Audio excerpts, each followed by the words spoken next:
I've done a lot of different sports. I've done a lot of different like hobbies and online gaming and a lot of different things, but nothing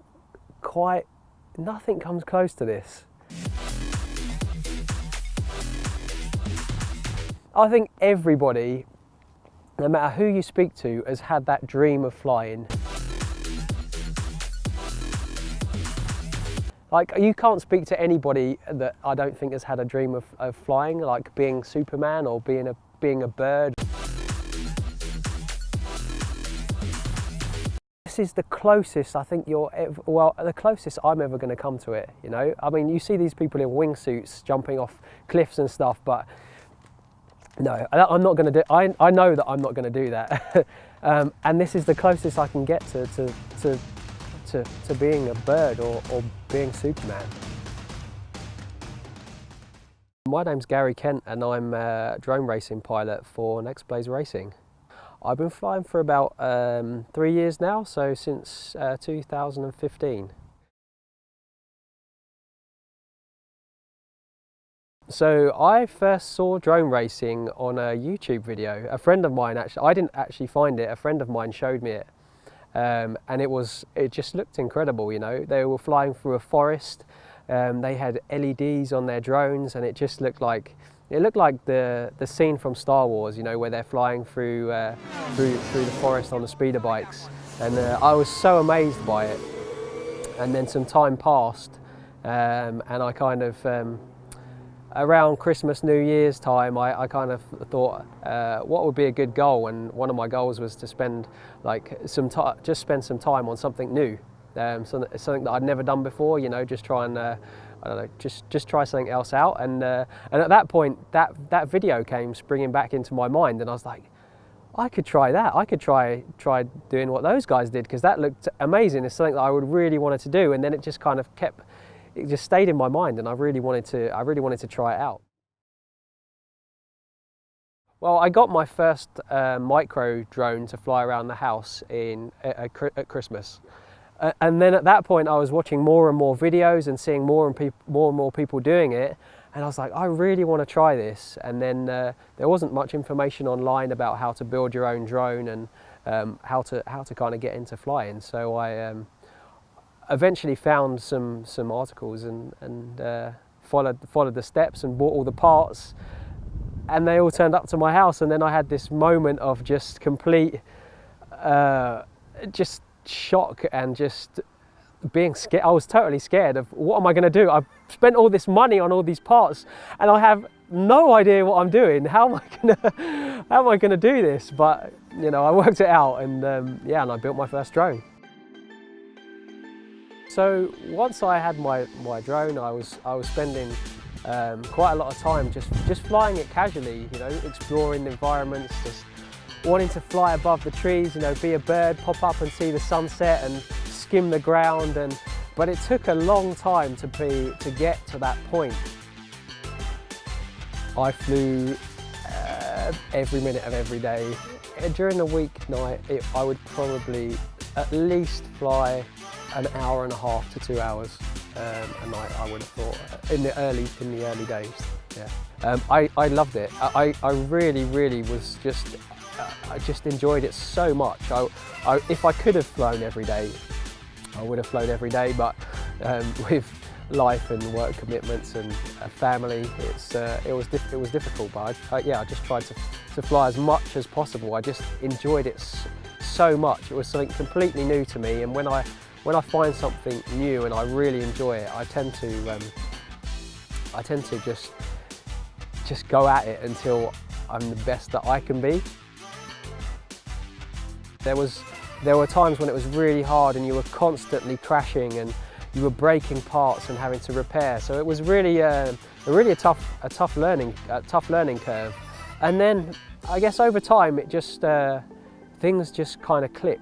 You know, and you stop thinking about the flying, and you start thinking about where you're going and what you can do with it. And at that point, and that is when your mind is just like, whew, just completely opens up, and the possibilities seem endless. You're not thinking about flying, you're thinking about where you can go, what you can do, skimming the grass, popping up over the trees. It was really amazing, and I just wanted to find other people that were doing the same thing. So I went on Facebook and I looked for local groups that were doing FPV racing, and I ended up finding a couple of guys on Facebook, and they said, we fly at this park, do you want to come down and fly?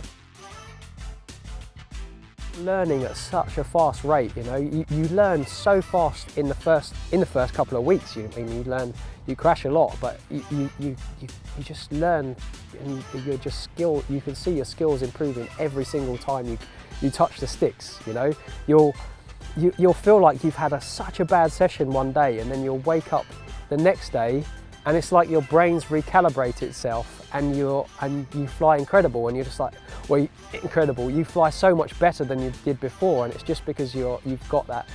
Your brain's just kind of learnt from its mistakes overnight, and you've come back, and you're like a new pilot.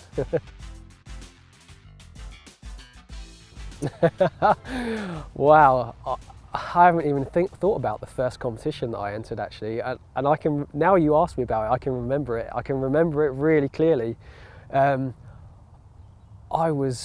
really wanted to race. I really wanted to race, and then I saw the track, and I think it was a really wet and cold, miserable day, but we all just really still wanted to fly.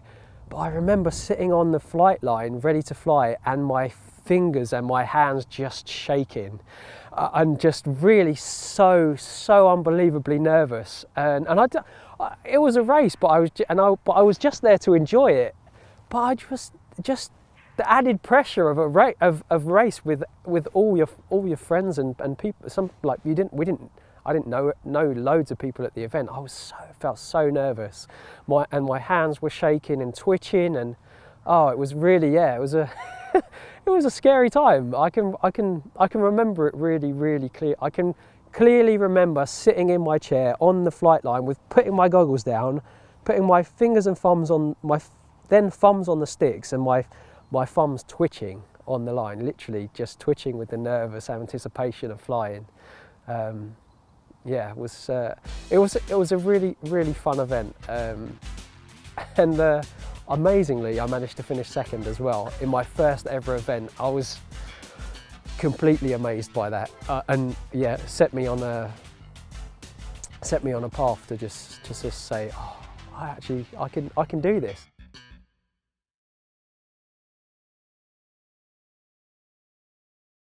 The chairman of the British FPV Association, and he was also a team manager for back then it was Tornado X-Blades, and that was the team that Luke had gone out to Dubai with, and I got a phone call from him, and he asked me if I wanted to join the X-Blades team.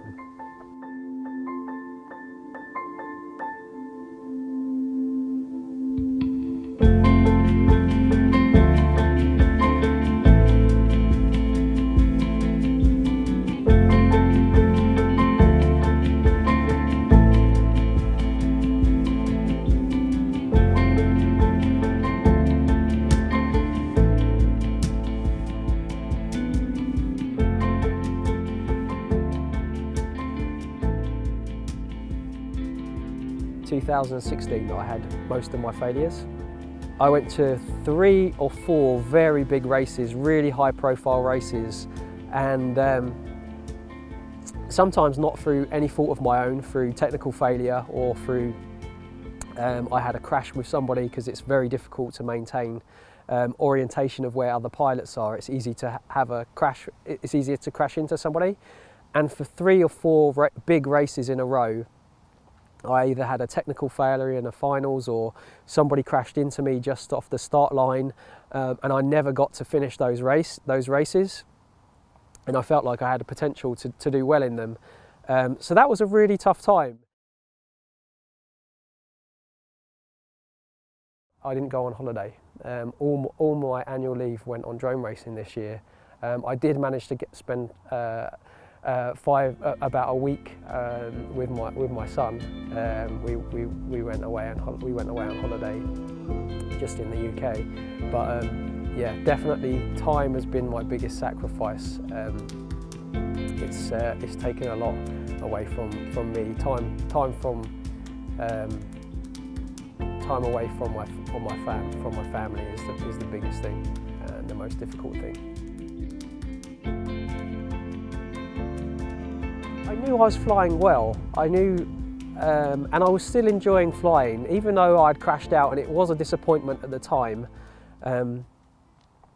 I was still enjoying the flying, and I came away from the event knowing that I'd flown well up until the point that I'd had that failure or the crash. So I always went away, and I never lost hope. I always knew that just continue doing what I was doing. I knew it was working, and then after those 3 or 4 races that I didn't even finish a finals.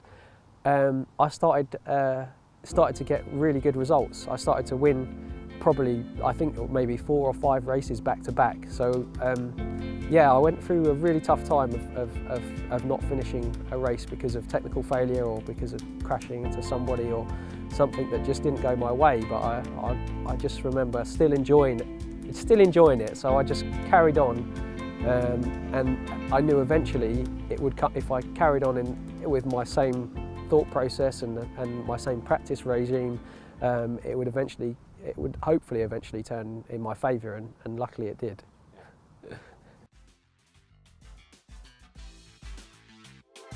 Yeah, we won DCL that year as well. Yeah, there was the first one. Yeah, the finals were actually in Romania, in the salt mines of Romania. I think it was the first ever race in a cave. In a Romanian salt mine, like 150 meters below ground. It was so ahead of its time. That race was really something that I don't think anyone had done before.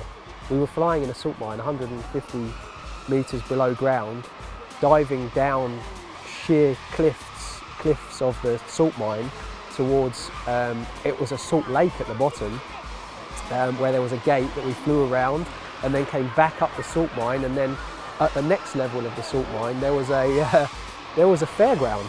So we were flying around the fairground 150 meters below ground. It's even saying it now, like, it sounds unbelievable, but that's what we were doing. You know, it was an amazing time. Like, we were doing things that nobody had ever done before, I don't think. Or if they had done it, it had never been recorded or documented before, and it was a great race. That was the finals of the first ever DCL season.